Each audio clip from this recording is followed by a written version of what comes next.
नमस्कार दर्शक बंधु शुभ समय सह आपण मानक स्वागत करुच्ची आजिर यही सुंदर भिडटी को।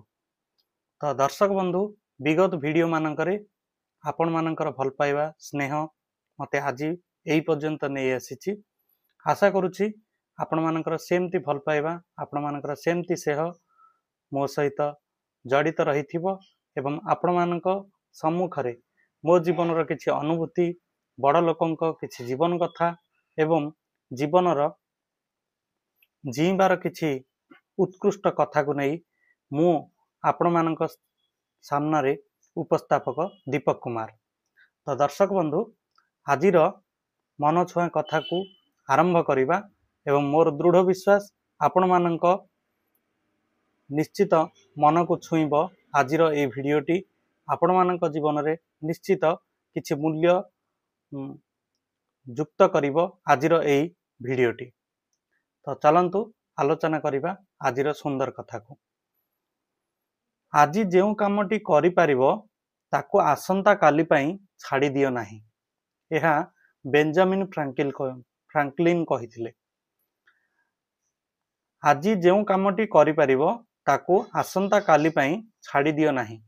तो गत वीडियो रे आमे मध्य आलोचना करथिले कि आजिर काम को आमे आजि करिया पई चेष्टा करिबा आउ एहा ही हम सफलतार एक उत्कृष्ट मंत्र।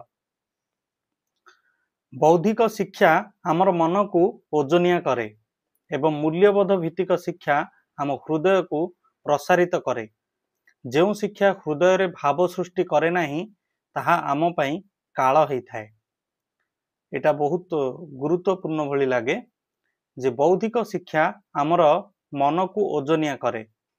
जो शिक्षा को आम आनुष्ठानिक भाव नहीं थाउ जो शिक्षा आम जीवन सह जड़ित न थाए बा आम जीवन शैली सह जड़ित न थाए ताहाको आमे बौद्धिक शिक्षा बोली कहू। आउ सेही शिक्षा आम जीवन को ओजनिया करे अर्थात जीवन को भाराक्रांत भली। कारण जीवन जीवार शैली विषय कौन शिक्षा दि जाए न थाए सेथिपाई कौन प्रतिकूल परिस्थिति रे आमको आगको जीवा पई बौद्धिक शिक्षा बोध हुए आमको प्रतिबंधक भली लागे आमको ओजनिया भली लागे। एवं मूल्यबोध भित्तिक शिक्षा अर्थात जीवन जीवार शिक्षा जीवन शैली को बंचिबार शिक्षा आमर हृदय को प्रसारित करे आमको आमर मन को आनंदित करे एवं आमको उत्साह जगाई थाए एवं प्रतिटी प्रतिकूल परिस्थिति रे प्रतिटी विफलता समय रे आमर मूल्यबोध भित्तिक शिक्षा जीवन शैली रे जड़ित थिबा शिक्षा आमको बाट देखाई थाए। एवं जो आमे बौद्धिक शिक्षा जदि केवल आमे कथा कहिबा सेहा बा आम जीवन सहित जो शिक्षा जड़ित न थाए कुहा जाए जे ताहा आम पई काल होई थाए। तेणु आमे बौद्धिक शिक्षा सह आम जीवनर मूल्यबोध शिक्षा नबा निहाती जरूरी। जो शिक्षा द्वारा आमर चरित्र रे शुद्धता दया साहस करुणा धैर्य एवं दायित्वबोध आदि मौलिक गुण गुड़िक फुटी उठे से भली शिक्षा आम पई निहाती जरूरी। देखंतु केते गुरुत्वपूर्ण कथाटे। जो शिक्षा द्वारा आम चरित्र रे शुद्धता दया साहस करुणा एवं दायित्वबोध आदि मौलिक गुण गुड़िक फुटी उठे से भली शिक्षा आम पई नितांत जरूरी। कारण यह आम जीवन को उन्नत धरण गढ़ी तोलिबा पई आम जीवन को सर्वगुण संपन्न व्यक्तित्व रे परिणत करिया पई अत्यंत उपयोगी होई थाए। तेणु एई विषय वस्तु जड़ित थिबा शिक्षा आम जीवन पई नितांत जरूरी। आनुष्ठानिक शिक्षा थाउ बा न थाउ जने लोकर एही ज्ञानटी थिले से जीवन रे सफलता हासिल करि परिबो।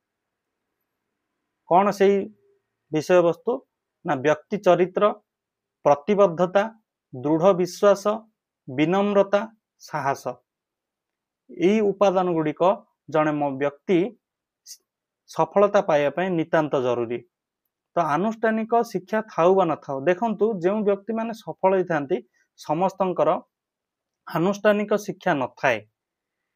केही केही निजर पारिवारिक सामर्थ्य थिले अनुष्ठान शिक्षा को ग्रहण करि पारि थांती कहीं प्रतिकूल परिस्थिति मध्य बहुत गरीब परिवार आसी मध्य आपण माने जानिछंती बहुत कवि हुअन्तु बहुत महापुरुष हुअन्तु से माने बहुत प्रतिकूल परिस्थिति को सामना करी बहुत गरीब घर जन्म होई आज बड़ मनीष रे परिणत होइचंती महान पुरुष रे परिणत होइचंती एवं समाज रे जने प्रतिष्ठित व्यक्ति भाव रे निजर सुनाम अर्जन करिसंती। तो से सब विषय वस्तु कौन ना व्यक्ति चरित्र जने व्यक्ति सफल होगा पई व्यक्ति चरित्र नितांत आवश्यक निजर चरित्र को जदि सठिक गठन करि पारे से सफल व्यक्ति भाव रे परिणत हो पारिबो।